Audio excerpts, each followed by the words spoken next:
Nope, nope, nope, nope, nope, nope, nope, no, no. Um, every time I promise myself that after seeing a new trailer for a new Transformers movie, that the movie's gonna end up sucking, that I'm gonna end up disappointed, I'm gonna be angry at all the human characters because it doesn't focus that much on the Transformers, and every time they show an awesome looking trailer, and then it comes a very shitty movie, and then oh my god, you know, fuck this shit, I'm gonna see this bitch in 3D. When will I ever learn? Seriously, what is up with these goddamn Transformers movies? I liked the first one. Second one was mostly crappy, but that's mostly due to the human characters, especially Shia LaBeouf complaining and screaming and whining and blah blah blah. All the stupid ass characters, Skids and Mudflap. And then the third one comes out, which I liked more than the second one, but even that one has stupid shit, like Shia LaBeouf complaining and whining and blah blah blah. And then you have stupid characters like Dr. Ken, and then you have these two little Transformer guys, one that sounds like Cypher from the Matrix, but that humps everyone like a dog. But for some reason, I keep watching these movies. Seriously, even a 5-second shot of Optimus Prime doing something badass makes me want to go see the movie in theaters in IMAX 3D. So for here, I think it's no exception. I think this movie would look awesome, and that's mostly because I believe that Michael Bay finally learned how to use a tripod. Seriously, he finally knows how to stage a shot, and it's weird. It's no longer the shaky cam thing. It's all still, and it's zooms and zooms out very slowly and nicely, and you get to see all the Autobots, all the Decepticons in full detail now, and even when the humans are running, it's using slow motion, and it's using like a awesome tracking shot. Michael Bay finally learned something after filming Transformers Dark of the Moon and Pain and Gain. And Pain and Gain was really shot well. That is a pretty good movie, and I thought that was gonna suck. So for this trailer, you see more of Stanley Tucci. He's Stanley Tucci in every single Stanley Tucci movie. He's always great, no matter what. Even though I feel like he's gonna be extremely over the top, because in this one scene, he's like, "Oh my god!" The best decision Michael Bay has made for these Transformers movies. Replace Shia LaBeouf with Mark Wahlberg. Awesome! I'm down with that. Mark Wahlberg is awesome. Mark Wahlberg is badass. He's Marky Mark. And also, he proved himself to be much more efficient than Shia LaBeouf has. Because there's a couple scenes where he's actually fending off against a Decepticon. He's using a Transformer gun. And then he's getting attacked at one point, and he blocks the Transformer arm. Seriously, Mark Wahlberg is that strong? It's funny because I thought the movie's gonna focus on the children of Mark Wahlberg, because he has a daughter who's being played by the girl who was Katara from The Last Airbender. Yeah, I wonder if she's gonna act very well in this, but from the trailers, nah, I don't like her acting. I excused her from The Last Airbender because everyone acted badly in that movie, but in here, I'm not sure if she's improving or not. But she's like, "Dad, we shouldn't keep all this junk." I'm like, really? Then again, I guess that's a stereotypical teenage girl, but come on, it's 2014.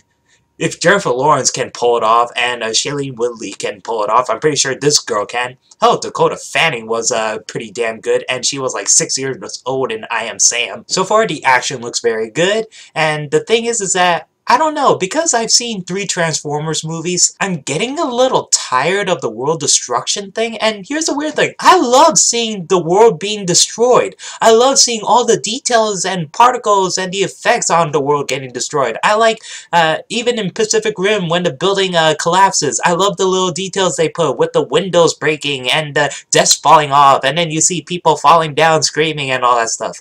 So, but for here, I guess it doesn't seem that impressive after seeing it 3 times in these movies. In the first one, I believe LA was destroyed, and the second one, it was Egypt, but at least Egypt is a different setting, a totally different setting, and I like that.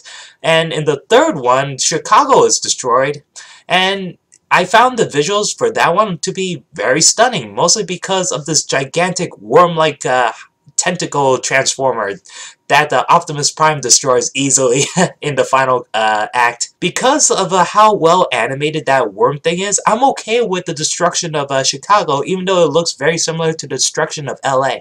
But in here, you have these giant ships sucking up these buildings and all that stuff, and I'm like, I just saw the world engine from Man of Steel. And I thought that was visually impressive, but in here, I'm like, I wanted something new. Come on, Michael Bay. I do like the shots with all the ships coming down to Earth, but yeah, I don't find the destruction that impressive. Even though there is an awesome shot where a bolt falls on top of Optimus Prime and then he's running on the streets and he actually tripped at one point. I never saw Optimus Prime trip in any of these movies, and I like that it adds like a human characteristic to these Transformers now. And I like the bright colors now for each one of the Transformers, even though for the Decepticons it's mostly black and grays, and I think Galvatron is the only one that looks different compared to every other Decepticon. Yeah, the Galvatron. Galvatron looks awesome. I like him. And he also has this Gatling cannon that shoots off at Optimus Prime's chest. That's the only shot we see of him from these trailers and clips, and that's what I kind of didn't like about Megatron from the Transformers movies, because he is badass, but every time he tries to have a badass moment, he gets sucker punched by Optimus Prime within minutes, and then you don't see him for the rest of the movie, or then he's like, okay, fuck this shit, I'm gone. And he's voiced by Hugo Weaving. I wonder if Hugo Weaving is coming back for this one. If not, then I hope they get, I forgot the actor's name, but he voiced Megatron from the cartoon series. Frank something. Peter Cullen is back as Optimus Prime, and he's always Optimus Prime. Great choice. Bumblebee, I wonder if he could finally freaking talk. And I think Ratchet is back for this movie. I can't tell. There's a green Autobot here. And here's the thing I don't like about Transformers movies. They don't have that much variety in the Transformers. What was refreshing about Transformers 2 was that you see a female Transformer who was, crap, I'm forgetting their names. I think her name was RC or something like that. And she was 3 motorbikes. And I thought they were going to combine to create this super awesome female Transformers. But no, they all died. So for here, I wonder if there's going to be more Transformers popping up. If not, I'm probably going to be a little disappointed. Speaking of stupid moments, it's weird because you don't see that many stupid moments from any of the Transformers movie trailers. I mean, probably there's some stupid joke about Shia LaBeouf's parents, but they don't show that much in those trailers. They try to make it action-oriented, it's dark, it's gritty, and all that, and they show off the best special effects ever. But when you see the movie, you realize, oh, there's a dog humping scene, or a Transformer robot guy humping scene, or the Dr. Ken, or Shia LaBeouf whining and complaining. Ugh. I gotta admit, I did not like this part. There's a shot with an Autobot who has a beard like Gimli. He looks like Gimli if Gimli was an Autobot. And he has a beard, an actual movable metal beard. And he's smoking a cigar while saying, "No!" Who thought that would be a great idea for a cigar-munching Autobot? And the cigar is metal. I guess I should be okay with the beard thing because I actually like the design of Jetfire from Transformers 2, but that was unique at the time. You know, you don't see an old Transformer with a metal beard like, "Rrr, Optimus Prime, use me!" And then Optimus Prime becomes Super Optimus Prime. But in here, Gimli. Autobot Gimli. A moment that made me laugh in this trailer is when a car was speeding and jumping off a little tiny hill, and then you see one guy, one of the army guys, getting hit by the right wheel of this car, and his saliva's spitting out, his glasses is getting broken, he got hit on the side of his head. Okay, if this happened in a